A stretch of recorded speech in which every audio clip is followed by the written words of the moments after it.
Governo, altra giornata di incertezza a Roma, in mattinata 2 ore di colloquio tra Conte e Mattarella, poi il vertice tra PD e 5 Stelle, annunciati passi avanti sul programma, ma serve, dice il PD, un chiarimento politico. Civiltà non conosce la mia storia politica o è in malafede, così il governatore Zaia risponde al PD che lo definisce eversivo per le frasi pronte alla rivoluzione. Ieri sera alla festa della Lega con Selve. Un'altra tragedia in montagna, 43enne padovano precipita durante la discesa sul Sas d'Estria che sovrasta il Passo Falzarico, ieri la morte di un 27enne mantovano nel Veronese. Una sigaretta negata scatena la derisione e gli insulti di alcune ragazzine a Jesolo, bersaglio, un coetaneo di colore, le parole postate su Instagram, sdegno sul web. Dal Veronese al Vicentino continuano le predazioni dei lupi, residenti e malgari alle prese con una situazione che sta diventando insostenibile.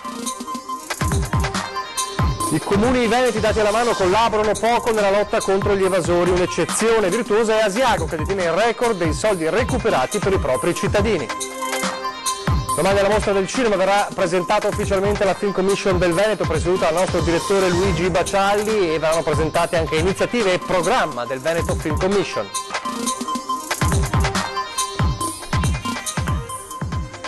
Telespettatori di Antena 3, buonasera, bentrovati l'edizione del Veneto dei nostri telegiornali. Dunque in primo piano la politica, una giornata politica ancora convulsa, il Veneto che ovviamente guarda come tutte le altre regioni a quanto accade a Roma. Ebbene, a Roma questa mattina c'è stato il colloquio di 2 ore del premier incaricato Giuseppe Conte con il Presidente della Repubblica Sergio Mattarella, un colloquio che aveva fatto presagire pensieri negativi, si era detto alcune fonti parlamentari addirittura di un Conte pronto a rinunciare all'incarico, invece poi nella 3 ore di vertice tra PD e 5 Stelle a Palazzo Chigi con Conte c'è stata una definizione di un passo avanti, almeno secondo chi si è presentato, la delegazione che si è presentata a Palazzo Chigi. C'erano per il PD tra gli altri Graziano Del Rio e Andrea Marcucci, per il Movimento 5 Stelle il senatore Stefano Patuanelli, il senatore triestino Stefano Patuanelli. Allora vediamo all'uscita da Palazzo Chigi appunto le parole di distensione, anche se viene detto c'è bisogno di un chiarimento politico. Abbiamo continuato l'approfondimento dei dossier insieme al Presidente del Consiglio incaricato, quindi abbiamo fatto ulteriori passi avanti. Invece sul fronte politico è chiaro che c'è bisogno di un chiarimento, noi ci aspettiamo che avvenga di qui a breve. E oggi abbiamo continuato la ricognizione sui temi e questo è quello che diciamo. Vedremo nelle prossime ore, ma la ricognizione è andata bene. Queste le parole dunque all'uscita da Palazzo Chigi, situazione ancora fluida anche se appunto si parla di passi avanti. E allora, a proposito di politica, a proposito di governo in formazione, in embrione, ieri sera con Selve la festa della Lega con Matteo Salvini, è stato ribadito la necessità di andare al voto da parte della Lega, e poi quelle parole, le parole dal palco di Luca Zaia, state pronti alla rivoluzione nelle piazze, che non sono piaciute al PD, che ha attaccato il governatore parlando di parole eversive. Allora oggi la replica dello stesso Zaia. Il PD dovrebbe preoccuparsi di altro, penso che solo un irresponsabile potrebbe proporre la rivoluzione, quella cruenta, quella delle armi, quella delle sommosse. La verità è che la frase che ho detto è riferita, ho detto ai miei militanti che erano lì, ho detto pronti tutti ad andare in strada per la rivoluzione, nel senso che andare con i gazebo, la rivoluzione è ovviamente gandiana e pacifica, questo poco ma sicuro. L'unica rivoluzione che conosco è quella della democrazia. Chi parla di me con certi toni o non conosce la mia storia politica o è in malafede. Da Conselve a Treviso fino a Roma il tragitto della polemica è questo. Il governatore del Veneto risponde alla bufera innescatasi dopo che nel comune padovano, sul palco della festa della Lega, accanto a Matteo Salvini, parlava della mobilitazione delle prossime settimane per chiedere il voto e non un governo definito dell'inciucio. Vi aspetto tutti in strada e tutti pronti per la rivoluzione. Grazie a tutti. Mi raccomando. Apriti cielo, in poche ore le parole di Zaia, considerato da tutti un moderato di grande equilibrio nel variegato panorama del Carroccio, fanno il giro dei media, provocando la reazione dei parlamentari del PD. Parole eversive, Zaia ha perso il controllo, toni inaccettabili sono alcuni degli attacchi arrivati da Davide Faraone, Daniela Sbrollini, Alessia Rotta, Andrea Ferrazzi.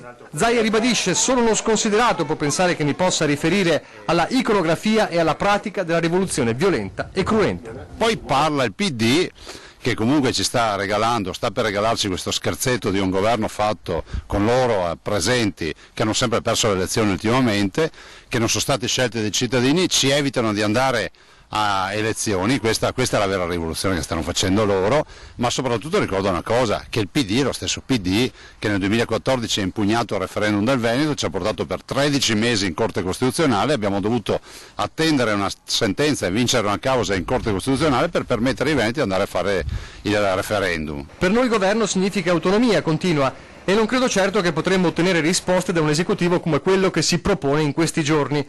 Autonomia che però non è arrivata nemmeno nei 14 mesi di vita del governo giallo-verde. E allora perché, attacca il PD, non proporre la rivoluzione prima? Perché i contesti erano diversi, cioè io ho detto ai militanti adesso pronti con la rivoluzione per fare sicuramente opposizione e campagna e quindi tornare in strada con i gazebo, questa è la rivoluzione. Dall'altro devo dire al PD che se va a controllare le mie dichiarazioni non sono stato di certo dolce con questo governo rispetto all'autonomia, come non lo sono stato neanche con loro, visto e considerato che quella misera preintesa che abbiamo firmato su mia volontà non hanno avuto neanche il coraggio di farla firmare dal Presidente del Consiglio, ma hanno delegato altri. Queste le parole che Zaia aveva pronunciato dunque a Conselve, una festa della Lega nella quale era presente, l'abbiamo visto, Matteo Salvini.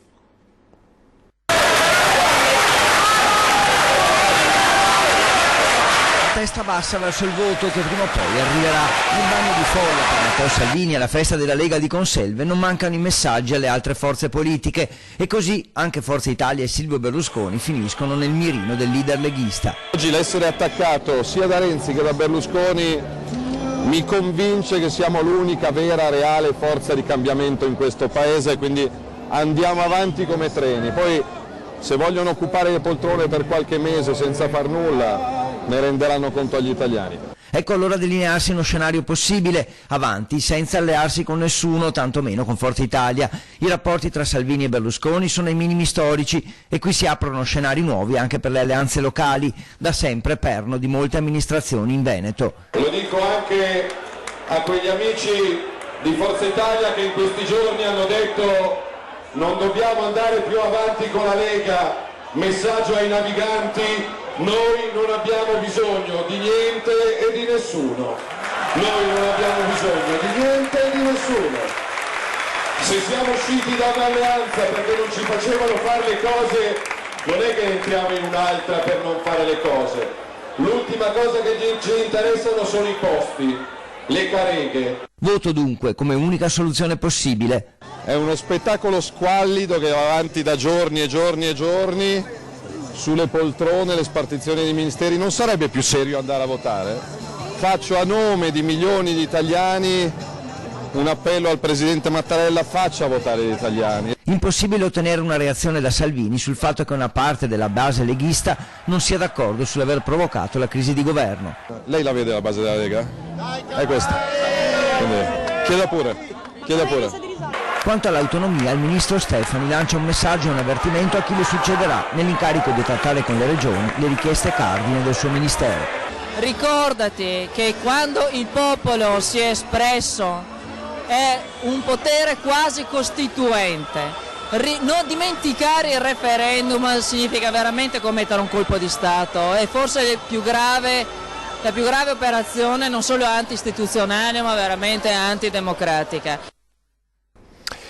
Nella politica e la cronaca, purtroppo un'altra tragedia della montagna. Un alpinista padovano di 43 anni è morto attorno alle 13 di oggi sul Sas d'Estria che sovrasta il passo Falzarego di fronte alla Tofana di Rozes e il Legazzuolo. L'uomo è volato durante la discesa, anziché utilizzare la scala di ferro come i compagni di escursione. Il 43enne ha preso una traccia alternativa scivolando all'improvviso e precipitando fino alla base della parete arrivata sul posto. Queste sono le immagini però che si riferiscono a un'altra tragedia di cui parleremo tra poco. Arrivata sul posto, dicevamo, l'eliambulanza del 118 ha sbarcato con un verricello tecnico di elisoccorso e un'equipe medica che purtroppo ha solamente potuto constatare il decesso dell'uomo, del 43enne padovano, dovuto ai traumi riportati durante la caduta. Dicevamo, Soltanto ieri sera invece la tragedia del 27enne mantovano, precipitato da anche in questo caso una quindicina di metri, soltanto che si trovava nella zona del Garda e il corpo è stato rinvenuto, è stato ritrovato in tarda serata, era scomparso da ieri. I carabinieri avevano rintracciato la sua auto parcheggiata a Malga Biancari e purtroppo la scoperta poi del corpo nella tarda serata, quindi 2 vittime in poche ore, 2 escursionisti morti. Adesso invece ancora una volta il giallo di Isabella Novento, o meglio il giallo dei ritrovamenti di reperti ossei, ancora un altro ritrovamento di ossa sempre nella zona di Albarella.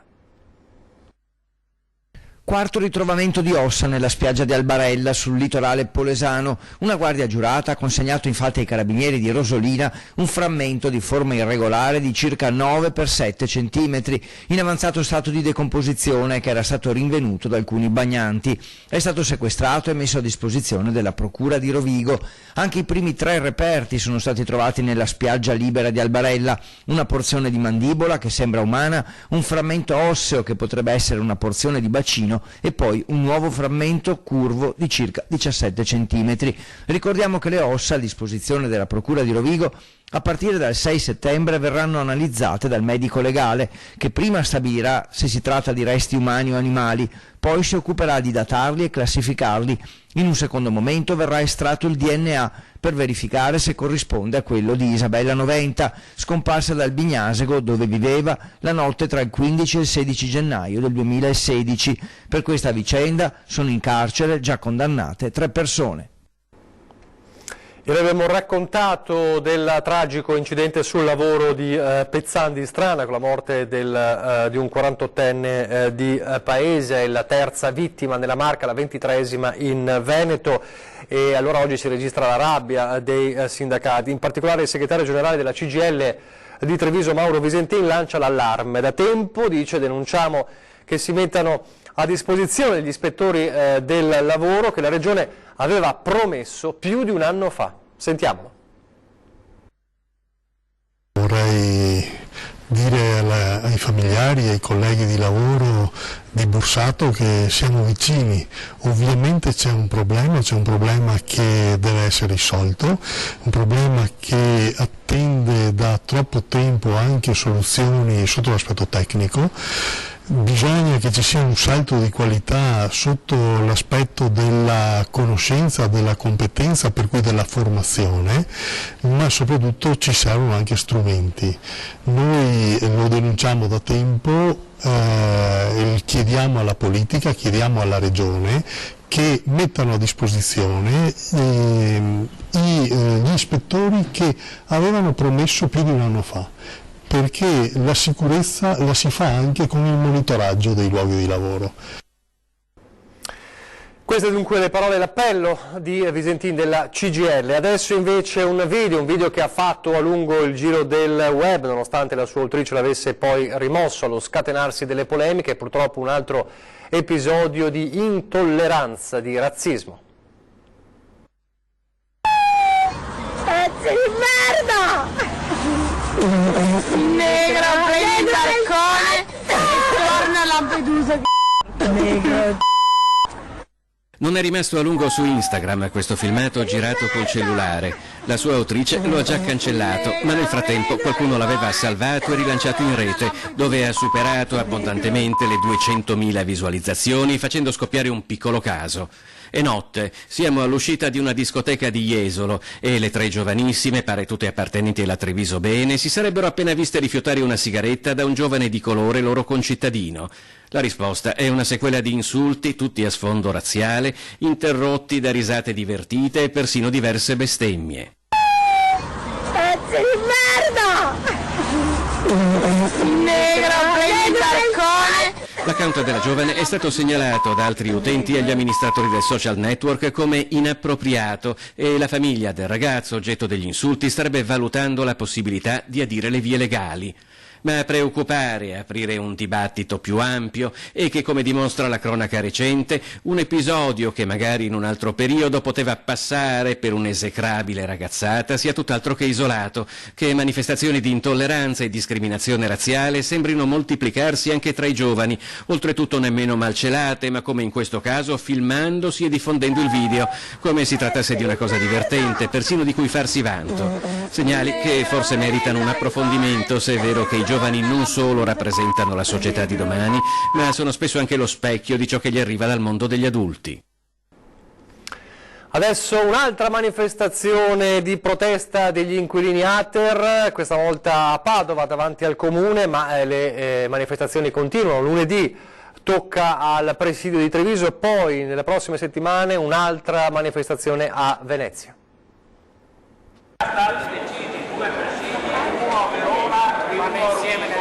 Proseguono in tutto il Veneto le proteste e la mobilitazione di alcuni gruppi di residenti contro la nuova normativa regionale sulle case popolari dell'Ater. A Padova i manifestanti hanno dato vita a un presidio in Prato della Valle prima di spostarsi davanti a Palazzo Moroni, sede dell'amministrazione comunale padovana. A spiegare pubblicamente la loro situazione alcuni inquilini, convinti che la nuova normativa penalizzi le fasce più deboli, e così le proteste proseguiranno anche nei prossimi giorni. Padova chiaramente ci stiamo organizzando per la nostra città, lanceremo un appuntamento per giovedì mattina alle ore 10 sotto la sede dell'Ater, come abbiamo fatto. Riteniamo sia fondamentale farlo perché siamo molto arrabbiati rispetto alle dichiarazioni fatte da Zaramella. Prima però gli organizzatori vogliono completare la formazione di comitati nei capoluoghi veneti e nei quartieri più popolosi, le ultime arrivate Este e Vigonza. Nei prossimi giorni a Padova assemblee nei vari quartieri e manifestazione collettiva a Treviso per lunedì. Stanno arrivando, sottolineano, raccomandate con variazioni nell'affitto anche a chi non le aveva ancora ricevute. Chi ha deciso personalmente con coscienza di pagare l'affitto vecchio e non l'affitto nuovo continuerà a farlo, noi saremo con loro fino alla fine e li difenderemo. Secondo i manifestanti, chi continua a pagare l'importo del vecchio affitto non può essere considerato moroso.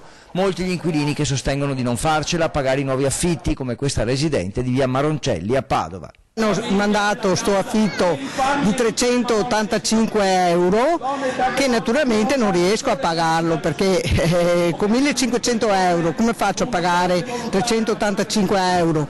Paghi quello, mangi e ho anche dei piccoli debiti da pagare, per cui cosa posso fare? Devo andare a rubare o devo andare in prestito ancora soldi? Sono costretta ad andare a essere morosa? Ma io ho pagato il vecchio e ho detto guarda, già faccio fatica a pagare 282 euro, figurati se riesco a pagare 385 euro. E adesso i lupi, le predazioni che continuano in tutto il Veneto, dal Vicentino al Bellunese, e dal Bellunese la testimonianza del proprietario dell'ultimo capo sbranato ieri notte. Devo parlare la parola, a tombo, a decorso devo parlare. Guido Casagrande ci mostra come si è mosso il branco di lupi che l'altra notte ha predato uno degli asini nel recinto della sua proprietà alle Ronce, in comune di Belluno, a una manciata di metri dalla sua casa. Così vicino a casa, cominciano a far paura? Abbastanza. Mi penso così, per tutti. Mi fa vedere, mi indica dove hanno ammazzato l'asino l'altra notte? Via sul recinto là. E la porta qua e la do in fianco al Nover là, la tavola scura là. I resti dell'asino giacciono ora in una buca scavata nel terreno. L'aspetto più inquietante dell'ennesima predazione deriva dall'esito del tampone prelevato nelle parti lacerate della bestia, che avrebbe rilevato come non si sarebbe trattato di un lupo puro, ma di un incrocio. Questo spiegherebbe il motivo per il quale i predatori si stanno avvicinando troppo alle case. I lupi lo sai che giri gli fai? Vorrei dormire di notte insieme per poter sapere. Quanti sono i branchi di lupo in azione fra la Vena d'Oro e la Valcicogna è difficile da sapere. I lupi mi fa proprio stare dal fiato, che ne è abbastanza, non troppi, no, super troppi, e allora non ti sa quanti che ne è. I timori si fanno sentire pure fra gli escursionisti che fuori di microfono manifestano apprensione. Il rischio è che la paura allontani i turisti, numerosi in questa fine di agosto, sul Colle Bellunese. Porcaria che basta. Questi lupi. Meglio le vacche come sapevano altà, noi lupi. Pochi istanti di pubblicità, torniamo subito.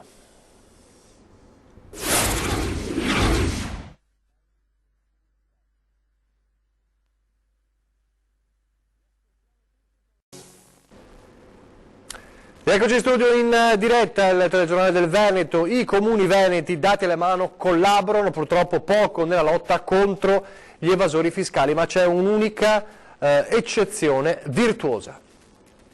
Solo il 7% dei comuni in Veneto ha segnalato irregolarità fiscali ed è riuscito a recuperare quindi questi soldi. Sono pochissimi, perché quindi il 97% non ha fatto niente. Una eccezione importante è questa qui, Asiago.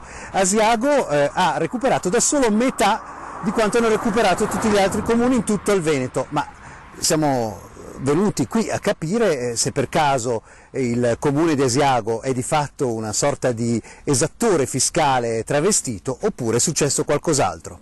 I dati del Ministero dell'Interno elaborati da SPI-CGIL sono impietosi. Il 93% dei comuni veneti di fatto non ha segnalato irregolarità nell'evasione fiscale, mentre in un comune come quello di Asiago che lo ha fatto si sono recuperati un sacco di soldi per i propri cittadini. Certo, il caso di Asiago è un po' particolare. Un gruppo di immobiliaristi aveva fatto causa al comune, colpevole secondo loro di non permettere l'edificabilità di un'area centrale. Avevano chiesto al comune un danno enorme, specificando nero su bianco che loro su ogni appartamento ci ricavavano 200.000 euro, peccato che avessero sempre dichiarato molto meno, insomma si erano messi in trappola da soli.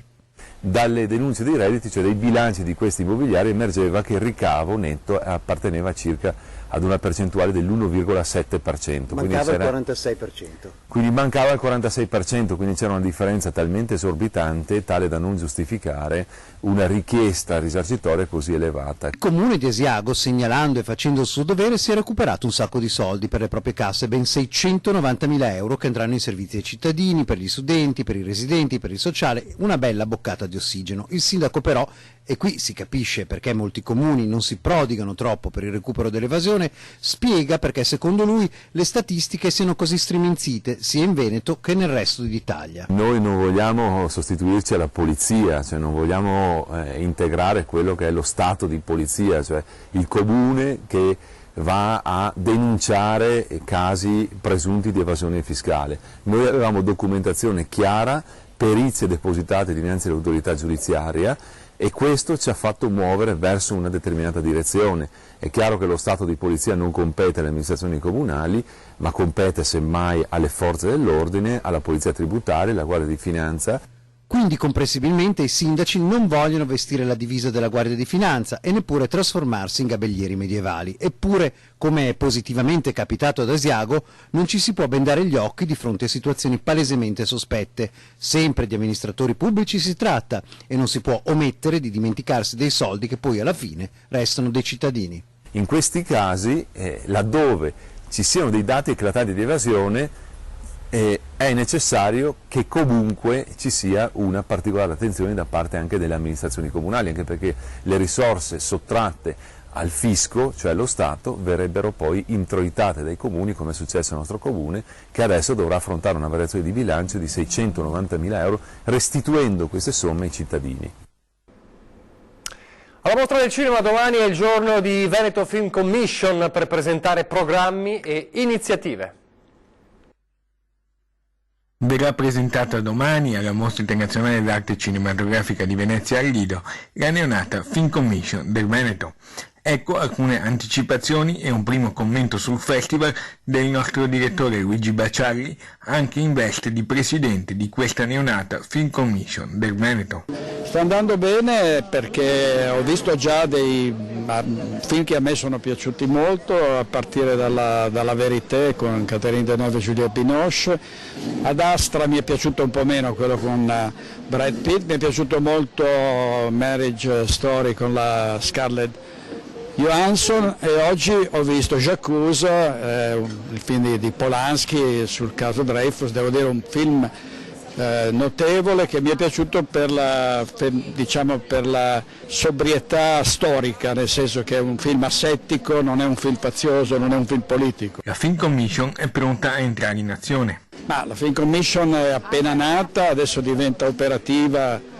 Non abbiamo ancora il direttore perché abbiamo chiuso il bando tardi e quindi non vogliamo fare le corse, quindi il direttore arriverà tra pochi giorni presumibilmente, e a quel punto ovviamente ci sarà la fase operativa vera e propria, l'avvio nella pratica dell'attività della Film Commission, che ha sede a Mestre, in via Carducci e a Villa Settembrini, e ovviamente gli obiettivi sono quelli di portare un sempre maggior numero di produzioni, possibilmente internazionali, insomma italiane, ma anche locali, a lavorare nel migliore dei modi sul territorio. Quindi dai film alle serie televisive, ai documentari, insomma tutto quello che mette in risalto il Veneto è ovviamente ben accolto. Già molti i contatti avuti in questi giorni all'Hotel Excelsior. Abbiamo stabilito già tanti contatti e ovviamente poi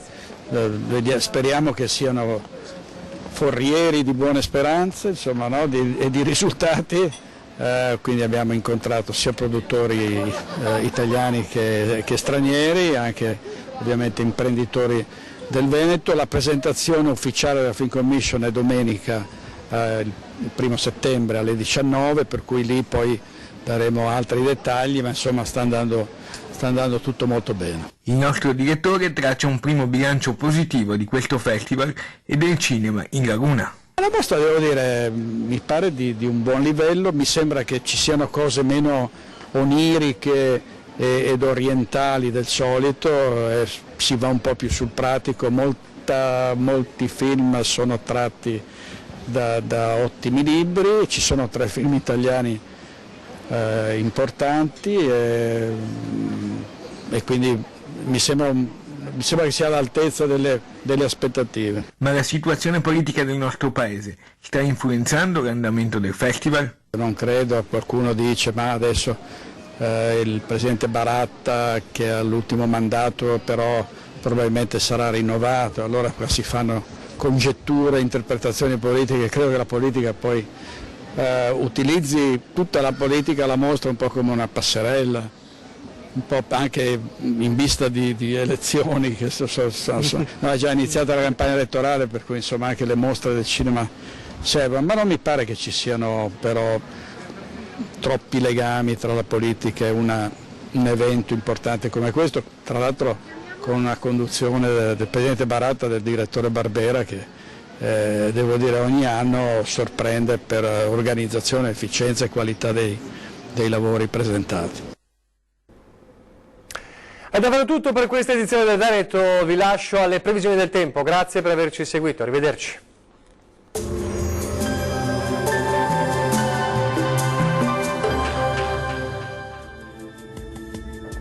Bentrovati al meteo. Weekend all'insegna dei consueti temporali pomeridiani in montagna, insomma il mese di settembre si apre senza grandi cambiamenti.